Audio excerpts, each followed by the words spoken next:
ഞാൻ പറഞ്ഞല്ലോ ഓർമ്മയുണ്ടല്ലോ. പിന്നെ നിന്റെ പപ്പയെ കാണുമ്പോ നാവിറങ്ങി പോരുത്. ചോദിക്കേണ്ടല്ല, നേരിട്ട് ചോദിച്ചാ മതി. ചേച്ചി, ആ നീ പപ്പയെന്ന് വിളിക്ക്. പപ്പയോടെ ഇല്ല, അത്യാവശ്യമായിട്ട് പുറത്തു പോയിരിക്ക. എന്താ ചേച്ചി? ആ ഇച്ചായന് പപ്പയെ കണ്ട് എന്താ സീരിയസ് മാറ്റർ സംസാരിക്കാനുണ്ടെന്ന്. യോ, ചേട്ടനത് എന്ത് പറ്റി? ബാറിൽ നിന്ന് ഇറങ്ങിയപ്പോ കാല് ചെറുതാന്ന് സ്ലിപ്പായി. അപ്പൊ ചേട്ടൻ വീണ്ടും കോടതി പോകാൻ തുടങ്ങിയോ?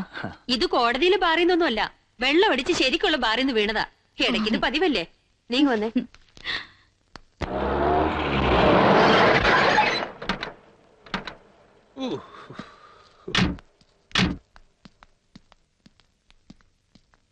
കാലത്തെ വലിച്ച് കയറ്റിയതാ, ഞാനൊന്ന് ഊരി കളയട്ടെ. നീ ഇരിക്കേ. പിന്നെ മിനിസ്റ്റർ വിളിച്ചാ ഞാൻ തിരിച്ചു വിളിക്കാന്നോ? ദേ ഫോണോ മാനിയൊന്നും ഇല്ലല്ലോ. എസ് ഡി ഒന്ന് വിളിച്ചാലല്ലേ. ലോക്കലാ അച്ചായ, അച്ചായ ലോക്കലാവല്ലേ. തന്നെടാ, ഞാൻ ലോക്കലാ. ഞാൻ ലോക്കലായിട്ട് സമ്പാദിച്ച പണം കൊണ്ടാ നീ ഇരുന്ന് ഞം ഞം അടിക്കുന്നത്. ഞാൻ ഇന്നോട്ട് ലോക്കലായിരിക്കും. അല്ല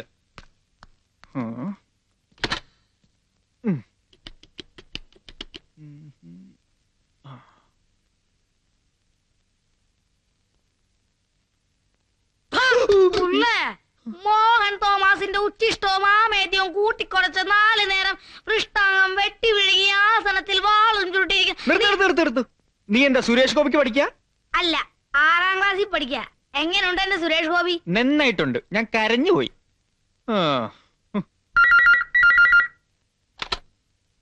ഹലോ ഹലോ ഹലോ. കട്ടായി. ആരാ? ഒരു ഫ്രണ്ട് ആടാ ചെറുക്ക. അവനോട് സംസാരിച്ചിട്ട് ഒരു കാര്യമില്ല. അപ്പന്റെ അതേ പ്രകൃത വഷള. ഇന്നലെ ടിവിയിൽ ഒരു സിനിമ കണ്ടേ പിന്നെ ചെക്കനിപ്പ് സുരേഷ് ഗോപിയാ. എപ്പോഴും ദേഷ്യവും വാശിയും. പിന്നെ ഒരു തോക്ക് വാങ്ങി കൊടുത്ത പിന്നെ അടങ്ങിയത്. വട കുളിപ്പിക്കാം. കുളിപ്പിച്ചാതെ ഇല്ലാണ്ടാക്കോ? ഞാൻ ബാക്കി വന്നാ പിന്നെ കാണാം.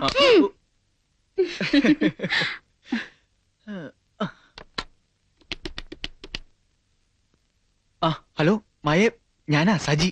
എന്താ സജി? സുഖാണോ? അത് അസുഖം നമ്മുടെ പടിഞ്ഞാറുള്ള രാമചന്ദ്രൻ സാറിന്റെ ഇവിടെ സിറ്റി ഹോസ്പിറ്റലില്. അയ്യോ, എന്താ അസുഖം? അത് ഇവിടെ പൈൽസ്. എന്താ പൈൽസ് ഒരു അസുഖമല്ലേ? എടാ, കണ്ണി കണ്ട വൃത്തിയോട്ടവന്മാർക്ക് വരുന്ന അസുഖമല്ലടാ അത്. എന്നിട്ടെന്താ ഇച്ചായന് വരാത്തത്? ഞാൻ മന്ത്രിയുടെ ഫയൽസ് അന്വേഷിച്ച് നടക്കുമ്പോഴാ നിന്റെ ഒരു പൈൽസ്. ഹലോ,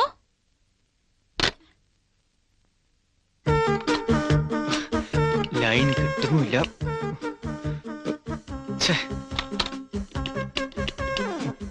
മോനെ ദിനേശ, ഫ്രണ്ടാണല്ലേ? എങ്ങനെ മനസ്സിലായിന്നാവും? അപ്പന്റെ ബുദ്ധിയാ എനിക്ക്. പേരെന്താ ഫ്രണ്ടിന്റെ? അത് ലൈൻ കക്ഷിയാണല്ലേ? പേരൊന്നും പറയണ്ട, വിളിച്ചോ. വിളിക്കേ, നോക്കട്ടെ.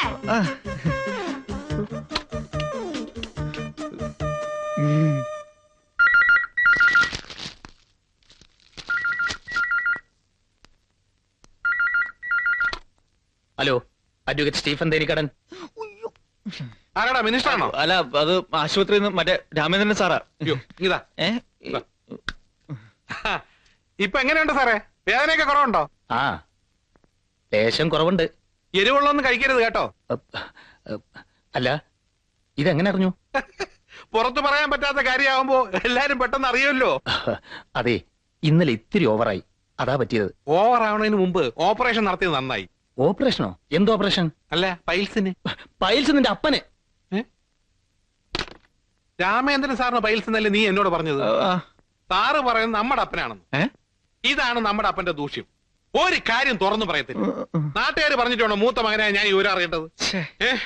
അതുപോട്ടെ, നീ വാ. ഇതാ പറഞ്ഞേ, അഡ്വക്കേറ്റ് സ്റ്റീഫൻ തേനിക്കാടൻ ഈ വീട്ടിൽ കാലുകുത്തിയാൽ അത്ഭുതം സംഭവിക്കുന്ന ഉറപ്പായില്ലേ? വന്നല്ലോ. നീ ഇതെവിടെയായിരുന്നു മോളെ? ലൈബ്രറി പോയതാ അമ്മേ. എന്താ എല്ലാവർക്കും വലിയ സന്തോഷം? മോളെ, ഒരു ഗ്ലാഡ് ന്യൂസ്. അന്ന് പപ്പയുടെ എക്സിബിഷൻ ഇനോഗ്രേറ്റ് ചെയ്യാൻ വന്ന BK മേനോനില്ലേ, അയാളുടെ റോയൽ ടിവിയിൽ നിനക്കൊരു ജോലി. ഉടനെ ജോയിൻ ചെയ്യണമെന്നാ പറഞ്ഞിരിക്കുന്നത്. എന്തിനാ വൈകിക്കുന്നേ? നാളെ തന്നെ പോവാം. സത്യമാണ് പപ്പ. പിന്നെ ഞാൻ എന്തിനാ കള്ളം പറയുന്നേ? എന്നാ ഞാൻ ഈ കാര്യം എന്റെ ഫ്രണ്ട്സിനൊക്കെ ഒന്ന് അറിയിക്കട്ടെ.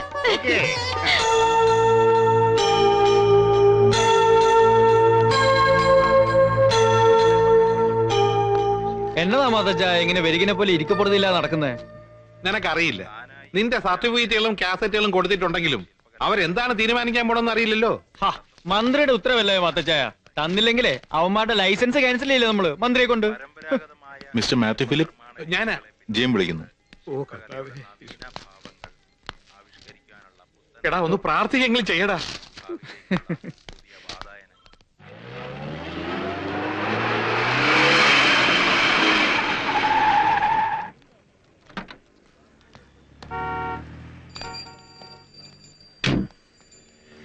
പപ്പ വരുന്നില്ലേ?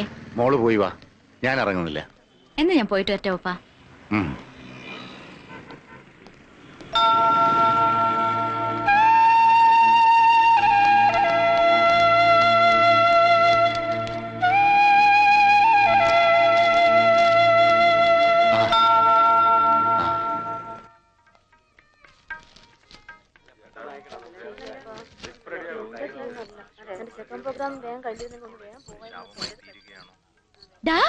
ഇതെന്താ ഇവിടെ? അയ്യോ, നീ എന്താ ഇവിടെ? ഞാനല്ലേ ആദ്യം ചോദിച്ചു, നീ പറ. പതുക്കെ പറ, ഇതൊരു ഓഫീസാ. ഞാനെന്ന് പറഞ്ഞില്ലേ മാത്തച്ചാൻ ഒരു കടലാസ് ഒപ്പിടിവെച്ച കാര്യം? ഇതിനായിരുന്നു മന്ത്രിയുടെ റെക്കമെൻഡേഷനിൽ എനിക്കൊരു ജോലി ഇവിടെ ഫീച്ചർ പ്രോഗ്രാമിംഗിൽ ട്രെയിനി ആയിട്ട്. ഇനി പറ, നീ എന്താ ഇവിടെ? പപ്പയുടെ പെയിന്റിംഗ് എക്സിബിഷൻ ഉദ്ഘാടനം ചെയ്ത മേനോൻ സാറിന്റെ വക എനിക്ക് ഇവിടെ ഒരു ജോലി, ഫീച്ചർ പ്രോഗ്രാമിംഗിൽ തന്നെ. പക്ഷെ ജോലി കിട്ടിയ കാര്യം നീ എന്നോട് പറഞ്ഞില്ലല്ലോ. അത് പറയാനായിരുന്നു ഞാനെന്ന് മാത്തച്ചാന്റെ വീട്ടിൽ നിന്ന് വിളിച്ചത്. ഞാനാണെന്ന് മനസ്സിലാക്കിയപ്പോ നിനക്കൊന്ന് തിരിച്ചു വിളിക്കായിരുന്നു. അയ്യ, പിന്നെ വിളിച്ചില്ലെന്നായിരിക്കും വിചാരം. ഞാൻ നിന്റെ വീട്ടിൽ ചെന്ന് നമ്പർ വാങ്ങിച്ചിട്ടാ വിളിച്ചത്. എന്നിട്ടും തന്നെ കിട്ടാഞ്ഞ? ചേട്ടനും അനിയനും കൂടി എങ്ങോട്ടോ കറങ്ങാൻ പോയതുകൊണ്ട്. അതൊന്നുമല്ല, എനിക്കറിയാം. ജോലി കിട്ടിയ കാര്യം രഹസ്യമാക്കി വെക്കാൻ ശ്രമിച്ചു നീ എന്നോട് പോലും. അങ്ങനെയാണെങ്കിൽ അങ്ങനെ എന്ന് വെച്ചോ. ഏതായാലും നമുക്ക് രണ്ടാൾക്കും ഒരിടത്തായാലോ ജോലി. ഇനിയിപ്പൊ ആരെയും പേടിക്കണ്ട, നമുക്ക് ഇവിടെ ഇങ്ങനെ അടിച്ച് പൊളിച്ച് നടക്കാം. എന്താ നിങ്ങളുടെ പ്ലാനിങ്? ഫാമിലി പ്ലാനിങ് ഒക്കെ കല്യാണം കഴിഞ്ഞ് തീരുമാനിക്കൂ. നിന്നോട് എന്ത് ചോദിച്ചാലും ഇങ്ങനെ തർക്കുത്തരം പറയാനല്ലേ അറിയാവൂ. എന്ത് പറയുന്നു? ഭാവിയിലെ കാര്യങ്ങളൊക്കെ സജിയുടെ ഇഷ്ടത്തിന് തന്നെ വിട്ടിരിക്കുക. ഭാവിയിലെ കാര്യമല്ല ചോദിച്ചത്, വായിലേക്ക് എന്തെങ്കിലും ഇടണ കാര്യമാണ്. ചെലവ് ഞം. അതിന് ജോലി കയ്യിൽ കിട്ടിയില്ലല്ലോ. കൂടുതലൊന്നും പറയണ്ട. അതെ, ഞങ്ങൾ അറിയിക്കാൻ നിങ്ങൾ രണ്ടിനും കൂടെ ഒപ്പിച്ച് പണിയല്ലേ, എന്നിട്ടിപ്പോ കൈ നടത്തുക. അളിയ, കൺഫർമേഷൻ പോലും ആയിട്ടില്ല. അത് മാത്രമല്ല, ഒരാളുടെ വേക്കൻസിക്ക് ഇതേ 2 പേരാ. അതിലിപ്പോ ആർക്കാ കിട്ടുക എങ്ങനെ ഉറപ്പ് പറയാനാ? ചിലപ്പോ നിങ്ങക്ക് 2 ആൾക്കും കിട്ടും ജോലി. കിട്ടിയ പോലെ തന്നെ. ഏതായാലും നിങ്ങൾ ഒരാൾക്ക് ജോലി ഉറപ്പാണോ? അതെ, എനിക്ക് വേണ്ട, സജിക്ക് കിട്ടട്ടെ. എനിക്കൊന്നും വേണ്ട. സീരിയലിന്റെ ലോകം വിട്ടുപോകാൻ എനിക്ക് യാതൊരു താല്പര്യമില്ല. ജോലി നിനക്ക് കിട്ടിയാ മതി. എനിക്ക് വേണ്ട, നീ ആഗ്രഹിച്ചതല്ലേ. അപ്പൊ ഞാൻ ആഗ്രഹം മാറ്റി, നീ എടുത്തോ. എനിക്ക് വേണ്ട. എനിക്ക് വേണ്ട എനിക്ക് ജോലി ഇനി ഇതിനായിട്ടൊരു പ്രശ്നം വേണ്ട. നിങ്ങൾക്ക് രണ്ടുപേർക്കും വേണ്ടെങ്കിൽ ഞാൻ തന്നെ ജോലി ഏറ്റെടുത്തോളാം. അതെ, നിങ്ങൾ രണ്ടാളും ആർക്ക് ജോലി വേണമെന്നുള്ളതിനെ കുറിച്ച് ഇവിടെ കിടന്ന് തർക്കിച്ചോ, പക്ഷെ ജോലി സ്ഥലത്താവരുത്. നിങ്ങളുടെയും അരഞ്ചിട്ട് പ്രേമ അവരാരെങ്കിലും അറിഞ്ഞാലേ രണ്ടാളും കൂടിയുള്ള കള്ളക്കളിയാണെന്ന് വിചാരിച്ച് രണ്ടിനെങ്കിൽ പറഞ്ഞു വിടും. അതുകൊണ്ട് അവിടെ നിങ്ങൾ പരിചയഭാവം പോലും നടിക്കാതിരിക്കുന്നതാണ് നിങ്ങൾക്ക് നല്ലത്. അതെ, കിട്ടിയ ചാൻസ് നഷ്ടപ്പെടുത്തരുത്. ആർക്ക് ജോലി കിട്ടിയാലും നമുക്ക് കടം വാങ്ങാൻ ഒരാളായില്ല. ഇങ്ങനെ വളവളാന്ന് വാച പഠിക്കാതെ. അതെ, അല്ല, ചെലവ് നടത്തുന്നെങ്കിൽ നടത്ത്. അത് ശമ്പളം കിട്ടിയിട്ട് നടത്താം അല്ലേ?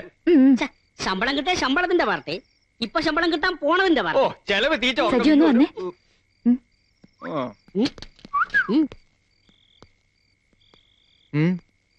പൈസ ഇല്ലേ വേണ്ടോ? തൽക്കാലം ഇത് പണയം വെക്കാം. എന്താടോ പറയുന്നത്? കാശില്ലാന്ന് പറഞ്ഞ അവന്മാർക്ക് മനസ്സിലാവും. എല്ലാരും ആശിച്ചിരിക്കല്ലേ, ഇനി എന്നാ ഇതുപോലൊന്ന് കൂടാന്ന് പറയാൻ പറ്റില്ലല്ലോ. തൽക്കാലം ഞാൻ പറയുന്ന അനുസരിക്ക് നമുക്ക് ശമ്പളം കിട്ടുമ്പോ തിരിച്ചെടുക്കാലോ.